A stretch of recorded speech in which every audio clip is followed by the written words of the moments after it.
Hello students, कैसे हैं आप सभी। तो आज हम सब पढ़ेंगे स्टैटिस्टिक्स चैप्टर। तो देख लेते हैं कि पहले इस चैप्टर से कितने क्वेश्चंस आते हैं। तो जैसा कि आप स्क्रीन पर देख रहे हैं कि हर शिफ्ट में एक क्वेश्चन तो कंफर्म आ ही रहा है।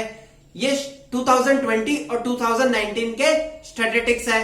तो चलिए शुरू करते हैं।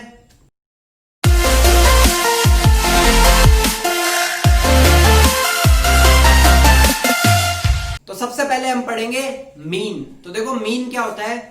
मीन में मेन तीन पार्ट्स होते हैं, ज्योमेट्रिक मीन, अर्थमेटिक मीन और हार्मोनिक मीन। तो इस चैप्टर में अर्थमेटिक मीन इंपॉर्टेंट है, तो सिर्फ हम वही पढ़ेंगे। तो देखो अर्थमेटिक मीन कैसे निकालते हैं। तो देखो अर्थमेटिक मीन दो तरीकों से निकाल सकते हैं। अगर डाटा अनक्लासिफाइड गिवन हो तो उसका अलग तरीका होगा, और डाटा अगर क्लासिफाइड या ग्रुप में गिवन हो तो उसका अलग तरीका होगा। तो पहले हम देख लेते हैं जब डाटा हमें इंडिविजुअल ऑब्जर्वेशंस गिवन हो। तो अगर सपोज हमें x1 x2 up to xn observations given है, ठीक है, तो उसका अर्थमेटिक मीन कैसे निकालेंगे। x1 plus x2 plus x3 up to xn divided by n, ठीक है। और इसको शॉर्ट फॉर्म में कैसे लिखेंगे, सिग्मा xi बाय n। तो देखो हमें क्या करना है, इंडिविजुअली सबको ऐड करना है, और जितने नंबर हमने ऐड किए उसको उतने नंबर से डिवाइड करना है। फॉर एग्जाम्पल हमने 3 ऑब्जर्वेशन लिए, ठीक है। जैसे हमारे मार्क्स अज्यूम कर लेते हैं कि केमिस्ट्री में मार्क्स आए 70, फिजिक्स में आए 80 और मैथ्स में आए 90। हमें बोला इसका अर्थमेटिक मीन निकालो, तो हम क्या करेंगे 70 प्लस 80 प्लस 90 बाय 3, क्योंकि हमने 3 सब्जेक्ट के मार्क्स ऐड किए हैं, ठीक है। अब नीचे आ जाते हैं arithmetic mean of discrete frequency distribution. इसमें देखो क्या होगा, सपोज हमें गिवन है कि एक कोई चीज है x1, उसके होने की फ्रीक्वेंसी है f1। एक कोई चीज है x2, उसकी होने की फ्रीक्वेंसी है f2। ऐसे ही x3 f3 xn fn, ठीक है, ये उनकी फ्रीक्वेंसीज है। इनका हमें मीन निकालना है। तो मीन कैसे निकालेंगे, देखो ये फॉर्मूला है f1 x1 plus f2 x2 up to fn xn divided by f1 plus f2 up to fn। ये क्या हो जाएगा, इसका फॉर्मूला हो जाएगा। और इसको शॉर्ट में कैसे लिखेंगे, sigma fi xi divided by sigma fi। अब आगे बढ़ते हैं। अगला जो टर्म है इस चैप्टर में इंपॉर्टेंट वो है मीडियन। तो देखो मीडियन निकालने के लिए आपको सबसे पहले क्या करना पड़ेगा, आपको असेंडिंग ऑर्डर में अरेंज करना पड़ेगा। तो बेसिकली देखो मीडियन होता क्या है, मीडियन होता है मिडल टर्म, ठीक है। अगर मैं आपको कोई भी नंबर्स दे दूं 5 से 7 और आपको बोलूं कि उसका मीडियन फाइंड करो, तो आप क्या फाइंड करोगे, उसका मिडल टर्म फाइंड करोगे। तो देखो ये तो बड़ा ही आसान चीज हो गई। अगर हमें n ऑड गिवन हो, ठीक है, सपोज फॉर एग्जांपल 3 टर्म्स है, तो n की वैल्यू क्या हो गई 3, तो अपन को मिडिल टर्म निकालनी है। तो आप क्या करोगे भाई, n प्लस 1 बाय 2, मतलब 3 प्लस 1 4, 4 बाय 2 क्या हो जाएगा 2, 4 बाय 2 2, मतलब सेकेंड टर्म क्या हो जाएगी, मिडिल टर्म हो जाएगी। वैसे ही अगर n इवन हो तो मिडिल टर्म क्या होगी, average of n by 2 plus n by 2 plus 1। इन दोनों टर्म्स का क्या निकालना है, हमें एवरेज निकालना है। तो वो हमारा क्या हो जाएगा, मीडियन हो जाएगा। अब देखो ये तो बात करी थी हमने कि जब हमें डिस्क्रीट डाटा गिवन हो, मतलब अनग्रुप्ड इंडिविजुअल डाटा गिवन हो, ठीक है। अब हमें ग्रुपिंग के फॉर्म में डाटा दे दिया, तो हम कैसे निकालेंगे, तब भी हमें पहला काम तो यही करना है कि हम क्या करेंगे, उसे असेंडिंग ऑर्डर में अरेंज करेंगे। उसके बाद हमें क्या निकालनी है, क्यूमुलेटिव फ्रीक्वेंसी। अब आप बोलोगे कि सर ये क्यूमुलेटिव फ्रीक्वेंसी क्या होती है। तो देखो क्यूमुलेटिव फ्रीक्वेंसी में आपको क्वेश्चंस के टाइम बताऊंगा कि क्यूमुलेटिव फ्रीक्वेंसी क्या होती है और इसका यूज कैसे आता है।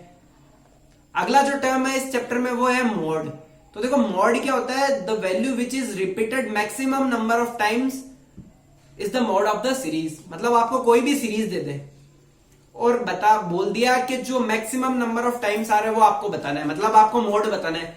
तो ये तो आप खुद देख के भी बता सकते हो कि जो सबसे ज्यादा बार आ रहा है वो क्या हो जाएगा, मॉड हो जाएगा। इसमें भी देखो इंडिविजुअल दे देंगे तब भी अपन बता सकते हैं, और ग्रुपिंग में दे देंगे तब भी अपन बता सकते हैं। तो देखो ये काफी आसान टॉपिक हो जाता है, इसलिए इससे क्वेश्चन नहीं आते हैं। अब देखो मोड के बाद जो अगला इंपॉर्टेंट टर्म है इस चैप्टर में वो है वेरिएंस, ठीक है। अब वेरिएंस के देखो 2 फॉर्मूले हैं। पहला फॉर्मूला है sigma xi minus x bar का होल स्क्वायर बाय n। तो देखो वेरिएंस को रिप्रेजेंट कैसे करते हैं, सिग्मा स्क्वायर से रिप्रेजेंट करते हैं, ठीक है। सपोज हमें x1 x2 up to xn n numbers given हो, ठीक है, और बोला जाए कि उसका वेरिएंस फाइंड करो, तो हमें क्या करना है, पहले उसका मीन फाइंड करना है, फिर क्या करना है xi माइनस एक्स बार का होल स्क्वायर, ऐसे करते जाएंगे और हमारा आंसर आ जाएगा। और देखो इसका एक और फॉर्मूला है, जो सेकंड फॉर्मूला है वो क्या है, एक्स आई का square by n minus x bar का स्क्वायर। तो देखो क्वेश्चंस के अंदर मैं आपको बता दूंगा कि कौन सा फॉर्मूला कब यूज करना है। अगला जो इंपॉर्टेंट टर्म है इस चैप्टर में वो है स्टैंडर्ड डेविएशन। तो देखो स्टैंडर्ड डेविएशन की डेफिनेशन क्या है, standard deviation is the positive square root of the variance. मतलब जो वेरिएंस हमने लास्ट जो स्लाइड में हमने वेरिएंस देखा था उसका अगर हम स्क्वायर रूट कर दें तो क्या आ जाएगा, स्टैंडर्ड डेविएशन आ जाएगा। तो देखो वेरिएंस का फॉर्मूला क्या होता है, सिग्मा स्क्वायर, और स्टैंडर्ड डेविएशन क्या होता है, सिग्मा। मतलब जो ऊपर वाला फॉर्मूला था उसमें हमने क्या लगा दिया, जस्ट अंडर रूट लगा दिया, तो ये क्या हो जाएगा, स्टैंडर्ड डेविएशन हो जाएगा। अब देखो इस चैप्टर में जो जहां से क्वेश्चन पूछा जाता है वो है ये टॉपिक। इसमें देखो बाइनोमियल का कॉन्सेप्ट यूज आ रहा है, ठीक है। अगर आपको बाइनोमियल डिस्ट्रीब्यूशन का बोले कि मीन फाइंड आउट करो तो आप कैसे फाइंड आउट करोगे, उसका फॉर्मूला है n इंटू पी। तो n यहाँ पे क्या हो जाएगा, फिक्स्ड ट्रायल्स, p हो जाएगी प्रोबेबिलिटी ऑफ सक्सेस, ठीक है, और q क्या हो जाएगी, प्रोबेबिलिटी ऑफ फेलियर। तो वेरिएंस का फॉर्मूला हो जाएगा npq और स्टैंडर्ड डेविएशन का फॉर्मूला हो जाएगा n.p.q। तो देखो इन फॉर्मूलोज पे क्वेश्चंस आते हैं और हमारा जो फर्स्ट क्वेश्चन होगा आज का वो इन्हीं फॉर्मूलों के बेस्ड होगा, तो इन फॉर्मूलों को अच्छे से याद कर लेना। अब आगे बढ़ते हैं प्रीवियस ईयर क्वेश्चंस की तरफ। तो देखो पहला क्वेश्चन हमें क्या गिवन है, पहला क्वेश्चन ये गिवन है कि अ bag contain 30 white balls and 10 red balls. मतलब एक बैग में कितनी बॉल्स है, 30 तो व्हाइट बॉल्स है और 10 रेड बॉल्स है। 16 balls are drawn one by one randomly from the bag with the replacement. मतलब हम बॉल निकाल रहे हैं बट उसमें वापस भी डाल रहे हैं। If x be the number of white balls then mean of x divided by standard deviation of x, ठीक है। तो देखो ये क्वेश्चन आपको पता है कि जेईई मेंस 2019 में आया है सेकंड शिफ्ट के अंदर 11th जैन की। तो देखते हैं इस क्वेश्चन को हम कैसे सॉल्व करते हैं। तो देखो हमें व्हाइट बॉल्स कितनी गिवन थी, 30, और रेड बॉल्स कितनी गिवन थी, 10, और टोटल नंबर ऑफ ट्रायल्स कितनी बार हुआ था, 16 बार, और हमसे पूछा गया था मीन और स्टैंडर्ड डेविएशन का रेशियो। तो मीन का क्या फॉर्मूला होता है, एनपी, स्टैंडर्ड डेविएशन का फॉर्मूला क्या होता है, under root of n p q. तो देखो एन तो यहाँ पे कितना आ गया, 16 आ गया। पी क्या होता है, पॉसिबिलिटी ऑफ सक्सेस। तो हमें क्या निकालना है, व्हाइट बॉल निकालनी है। तो व्हाइट बॉल की पॉसिबिलिटी क्या हो जाएगी, 30, और टोटल बॉल्स कितनी है, 40। तो पी की वैल्यू क्या आ जाएगी, 3/4, और क्यू की वैल्यू क्या आ जाएगी, 1 माइनस 3/4। तो क्या आ जाएगी, 1/4, ठीक है। अब हम वैल्यू पुट कर देते हैं। n कितना है, 16 into 1/4 divide by 16 into 1/4 into 3/4, ठीक है। यहां पर 3/4 आएगा क्योंकि n इंटू पी है, ठीक है। और इसका क्या ले लेना है, अंडर रूट। तो देखो ये 4 टाइम्स, तो ऊपर तो आ गया 4 इंटू 3 और नीचे आ जाएगा अंडर रूट 3। तो हमारा आंसर क्या हो जाएगा, 4√3। तो देखो स्टूडेंट्स स्टैटिस्टिक्स से काफी आसान क्वेश्चंस आते हैं, बस आपको फॉर्मूला पता होता तो आपका ये क्वेश्चन सही हो जाएगा, ठीक है। तो देखो अगला क्वेश्चन क्या गिवन है, if the standard deviation of the numbers क्या क्या गिवन है, -1, 0, 1, k इज √5। स्टैंडर्ड डेविएशन की वैल्यू हमें गिवन है √5। तो हमें किसकी वैल्यू फाइंड आउट करनी है, k की वैल्यू फाइंड आउट करनी है। तो देखो स्टूडेंट्स ये क्वेश्चन भी 2019 मेंस में पूछा गया था। तो हमें पता है स्टैंडर्ड डेविएशन का फॉर्मूला क्या होता है, under root sigma x i का square by n minus x bar का स्क्वायर। सिग्मा एक्स आई का स्क्वायर मतलब इंडिविजुअल टर्म के स्क्वायर करो और ऐड करो। तो -1 का स्क्वायर प्लस 0 का स्क्वायर प्लस 1 का स्क्वायर प्लस k का स्क्वायर, ये क्या आ जाएगा, सिग्मा एक्स आई का स्क्वायर। तो यहां से वैल्यू आ जाएगी 2 प्लस k स्क्वायर, ठीक है। और x बार निकालें, x बार क्या आएगा, -1 plus 0 plus 1 plus k by 4। तो ये तो कट जाएगा, तो x बार की वैल्यू आ जाएगी k बाय 4। तो इन दोनों वैल्यूज को इस फॉर्मूले में पुट कर दो। फॉर्मूले में पुट करी तो देखो क्या वैल्यूज आएगी, 2 plus k square by 4 minus k square by 16। इसका क्या कर देंगे, हम स्क्वायर कर देंगे। अब देखो इसको सॉल्व कर लो, अपना आंसर आ जाएगा। तो इसको सॉल्व किया तो देखो क्या वैल्यू बनेगी, 16 8 प्लस 4k² माइनस k²।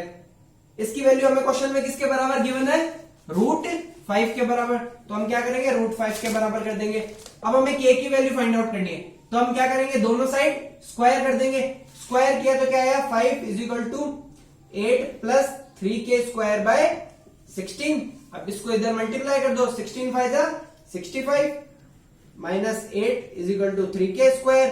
इसमें से 8 सब्ट्रैक्ट करेंगे तो क्या बचेगा, 57 डिवाइड बाय 3k²। तो यहां से k की क्या आ जाएगी, हमारी वैल्यू आ जाएगी।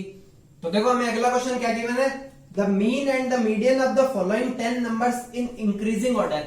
मतलब हमें 10 नंबर गिवन है, कौन कौन से, 10, 22, 26, 29, 34, x, 42, 67 और 70।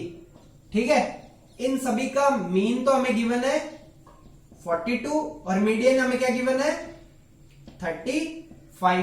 तो हमें बोला है कि y/x का रेशियो बताओ। तो देखो स्टूडेंट्स, ये क्वेश्चन भी जेईई मेंस 2019 में 9 अप्रैल को पूछा गया था। ठीक है, तो देखो आपको पता है कितना आसान सा क्वेश्चन है। मीन डिस्क्रीट वैल्यू का सबसे आसान फॉर्मूला इस चैप्टर का, स्टार्टिंग में सबसे पहला फॉर्मूला हमने यही पढ़ा था। तो हमें क्या करना है, इन सबको ऐड करना है। ठीक है, और किससे डिवाइड कर देना है, 10 से, क्योंकि 10 का हमें बोला था = 42। तो यहां से एक इक्वेशन बन जाएगी। और दूसरा टर्म क्या है, मीडियन निकालना। तो मीडियन देखो यहां पर इवन नंबर ऑफ टर्म्स है, तो मीडियन क्या होगा, 5th टर्म और 6th टर्म का एवरेज। तो 5th टर्म कौन सी हो गई, ये, 6th ये हो गई। तो इन दोनों का हमें क्या निकालना है, एवरेज। तो ये क्या आ जाएगा, मीडियन। इसकी वैल्यू हमें दे दी 35। तो यहां से x की वैल्यू आ गई 36। और यहां से एक इक्वेशन बनेगी x प्लस वाई के अंदर। क्या बनेगी वो इक्वेशन, तो देखो यहां से क्या इक्वेशन बनेगी, x प्लस वाई = 120। तो देखो x की वैल्यू हम यहां पुट कर देंगे, तो देखो y की वैल्यू क्या आ जाएगी, y की वैल्यू आ जाएगी 84। तो देखो स्टूडेंट्स, इस चैप्टर से बहुत ही आसान क्वेश्चन आता है। अक्सर बच्चे क्या करते हैं, पहले इसी चैप्टर का क्वेश्चन ढूंढते हैं कि स्टैटिस्टिक्स का क्वेश्चन आसान होता है, पहले वो क्वेश्चन तो कर ही लेते हैं। तो देखो स्टूडेंट्स, अगर आपको वीडियो पसंद आए तो मुझे कमेंट सेक्शन में जरूर बताना। तो चलो अगले क्वेश्चन की तरफ बढ़ते हैं। The mean of 5 observation is 5। ठीक है, 5 कोई ऑब्जर्वेशन है, उनका मीन हमें क्या दे रखा है, 5 दे रखा है। और वेरिएंस क्या दे रखा है हमें, वेरिएंस हमें दे रखा है 9.20। ठीक है, वेरिएंस को हम कैसे डिनोट करते हैं, सिग्मा स्क्वायर से डिनोट करते हैं, 9.20। If 3 of the first 5 observation is 1, 3 और 8, मतलब हमें 3 टर्म तो गिवन है ये। ठीक है, तो बाकी के 2 टर्म्स का हमें क्या फाइंड करना है, रेशियो फाइंड करना है। तो हम क्या ले लेते हैं, 2 टर्म्स को x और y ले लेते हैं। ठीक है, पहला हमें एक क्वेश्चन गिवन था कि इन पहली कंडीशन हमें क्या गिवन है कि इनका मीन क्या है, 5। मीन 5 है, मतलब इन सब का ऐड करेंगे और 5 से डिवाइड करेंगे तो हमारा क्या आंसर आएगा, 5 आएगा। तो देखो इसको सॉल्व करो, इधर से आएगा 12 प्लस x प्लस वाई = 25। तो x प्लस वाई की क्या वैल्यू आ गई, यहां से 13 आ गई। अगली हमें कंडीशन क्या गिवन है, सिग्मा स्क्वायर की वैल्यू है 9.20। तो देखो यहां पर हम कौन सा वाला फॉर्मूला यूज करेंगे, हमें मीन पहले से पता है, तो हम क्या कौन सा वाला फॉर्मूला यूज करेंगे, मीन वाला फॉर्मूला यूज करेंगे। ठीक है, इसको x बार से भी डिनोट करते हैं, ये वाला फॉर्मूला यूज करेंगे। सिग्मा xi का स्क्वायर मतलब इन टर्म्स का square, 1 square plus 3 square plus 8 square plus x square plus y square. ठीक है, divide by n। Number of terms यहां पे कितनी है, 5 डिवाइड बाय 5 माइनस x बार का स्क्वायर क्या हो जाएगा, 25 = हमें क्वेश्चन में कितना गिवन है, 9.2। तो इसको 9.2 के बराबर कर दो। ठीक है, अब देखो इसको सॉल्व करें, 1 plus 9 plus 64 plus x square plus y square, इसकी वैल्यू आ जाएगी, उसको उधर ले जाए तो आएगी 34.2 इंटू 5। ठीक है, अब इसको सॉल्व कर लेते हैं। तो देखो क्या बन जाएगा, 74 plus x square plus y square = 10, 5 4 जा 20, 21, 161। ठीक है, तो देखो एक इक्वेशन तो बन गई ये, एक इक्वेशन बन गई ये, 2 इक्वेशन 2 अननोन, सॉल्व करोगे आपका आंसर आ जाएगा। तो यहां से हमारी x और y की क्या आ जाएगी, वैल्यू आ जाएगी। तो हम क्या करेंगे, x और y का रेशियो निकाल लेंगे। The mean and the variance of 5 observation are 4 and 5.20। मतलब हमें मीन क्या गिवन है 4 और वेरिएंस क्या गिवन है 5.20। If 3 of the observation are 3, 4 and 4, ठीक है, the absolute difference between the other two observation. अगला दो ऑब्जर्वेशन हम मान लेते हैं एक्स और वाई। तो देखो स्टूडेंट सेम क्वेश्चन, अभी हमने पीछे वाला भी यही क्वेश्चन किया था और देखो ये क्वेश्चन भी जेईई मेंस 2019 में ही पूछा गया है। तो आप देख सकते हो कि जो क्वेश्चन पहले पेपर में आ रहा है वो तीसरे चौथे पेपर में उस क्वेश्चन के रिपीट होने की पॉसिबिलिटी बहुत ज्यादा होती है। तो अगर आपको कोई भी पहले का पेपर मिल जाता है या किसी भी सोर्स से हमें मिल जाता है तो हम आपको वो पेपर प्रोवाइड करवाने की कोशिश करेंगे। तो उस पेपर को आप अच्छे से एक बार सॉल्व कर लेना, क्योंकि क्वेश्चंस के रिपीट होने की बहुत ज्यादा पॉसिबिलिटी है। क्योंकि देखो पहले साल में एक पेपर होता था तो एनटीए को क्या एक ही पेपर बनाना पड़ता था, ठीक है, बट अब इस बार तो 12 शिफ्ट है तो 12 एक अलग अलग पेपर्स बनेंगे। तो देखो एनटीए के बाद इतने ज्यादा क्वेश्चंस है नहीं, तो वो क्या करती है कुछ कुछ क्वेश्चंस पिछले वाले पेपर्स में से उठा लेती है और बस उनकी वैल्यू चेंज कर देती है। तो इस क्वेश्चंस को मैं एक बार वापस बता देता हूं। पहला काम क्या है मीन निकालना, तो मीन हम निकाल लेंगे, ठीक है। अगला काम वेरिएंस का, तो वेरिएंस का कैसे आएगा 9 + 16 + 16 + x² + y² by 5 - 16 = 5.20, ठीक है। दो इक्वेशन, दो अननोन, x y की वैल्यू। पिछली बार क्या पूछा था x रेशियो y, इस बार इन्होंने क्या पूछ लिया x - y या y - x। देख लेना कुछ भी पूछा हो, ठीक है। तो आपको पेपर मिले तो आप उस पेपर को जरूर देखना। 5 students of A class have a average height 150 centimetre. मतलब 5 स्टूडेंट है x1 से लेके x5 तक, उनकी एवरेज हाइट हमें क्या गिवन है 150 सेंटीमीटर। और इनका वेरिएंस क्या गिवन है सिग्मा स्क्वायर की वैल्यू हमें गिवन है 18 centimetre square. A new student whose height is 156 centimetre. एक नया स्टूडेंट है x6, उसकी हाइट हम मान लेते हैं 156 सेंटीमीटर, उसने इसको ज्वाइन करा है। तो आप हमें बताओ कि इसका वेरिएंस क्या होगा, ठीक है। तो इस टाइप के क्वेश्चंस भी देखो आ जाते हैं। तो देखो हमें क्या पता है वेरिएंस का फॉर्मूला क्या होता है सिग्मा xi का square bye n minus x बार का स्क्वायर, ठीक है। अब देखो xi का पहले वाला अपन बात करें, ठीक है, पहले वाला बात करें तो ये ऐसा कुछ होगा x1 का स्क्वायर प्लस x2 का स्क्वायर प्लस x3 का स्क्वायर अप टू x5 का स्क्वायर, ठीक है, अपॉन में 5 माइनस x बार हमें कितना गिवन था 150 का स्क्वायर, इसकी वैल्यू हमें गिवन है 18। अब हमें नया बंदा कौन सा आ गया x6 आ गया, तो हम क्या करेंगे इसमें नया बंदा ऐड कर देंगे। तो हम मान लेंगे कि इसका कुछ लेमडा है, ठीक है। तो वही कंडीशन x1 का स्क्वायर x2 का स्क्वायर x3 का स्क्वायर अप टू x5 का स्क्वायर प्लस नया बंदा x6 का स्क्वायर बाय 6। अब देखो मीन है, मीन भी क्या हो जाएगा हमारा चेंज हो जाएगा। तो हम पहले नया मीन निकाल लेते हैं x1 से x5 bye 6 is equal to कुछ नया मीन होगा हमारा, ठीक है। इसको मान लेते हैं, ये तो हमें फाइंड आउट करना है। बट हमें एक चीज पता है कि x1 से लेकर x5 तक की वैल्यू क्या है, इसको उधर ले जाऊं तो 150 इंटू 5, तो यहां तक की वैल्यू क्या आ जाएगी 150 इंटू 5 प्लस x6 की हमें हाइट कितनी की बनती 156 डिवाइड बाय 6, ये क्या आ जाएगा हमारा नया मीन आ जाएगा, ठीक है। ये वैल्यू आप यहां पुट कर देना माइनस x बार का स्क्वायर, यहां पर हम ये वैल्यू पुट कर देंगे। अब देखो x1 square x2 square up to x5 का स्क्वायर, इसकी वैल्यू हम क्या कहां से निकालेंगे यहां से निकालेंगे। वो कैसे निकालेंगे, पहले तो इसको 5 को इधर भेज देंगे, ठीक है। अब देखो इसको मैं थोड़ा सा यहां पे सॉल्व कर रहा हूं 18 इंटू 5 प्लस 150 इंटू 5 150 का square into 5 is equal to x1 square plus x2 square up to x5 का स्क्वायर। यहां से जो वैल्यू आएगी उसको यहां पुट कर देना, आपको लेमडा की क्या मिल जाएगी वैल्यू मिल जाएगी। तो देखो स्टूडेंट्स इस चैप्टर से क्वेश्चन आसान आएगा, बट हो सकता है कि क्वेश्चन लेंथी आ जाए। तो हमें डरना नहीं है क्योंकि ये फ्री के मार्क्स है, यहां पर सिर्फ कैलकुलेशन करनी है। तो आप हार्ड क्वेश्चन को ना ट्राई करके अगर इस क्वेश्चन को ट्राई करते हैं, इस क्वेश्चन को थोड़ा सा टाइम लग सकता है, बट यहां श्योरिटी है कि आपके 4 मार्क्स कहीं नहीं जाने वाले। तो स्टूडेंट्स इस चैप्टर की थ्योरी और न्यूमेरिकल्स यहीं खत्म हो जाते हैं। तो अगर आपको वीडियो पसंद आई है तो वीडियो को लाइक करें, अगर आप चैनल पे नए हैं तो चैनल को सब्सक्राइब करें, और अगर आपको पढ़ने में मजा आ रहा है तो मुझे कमेंट सेक्शन में जरूर बताएं। Thank you.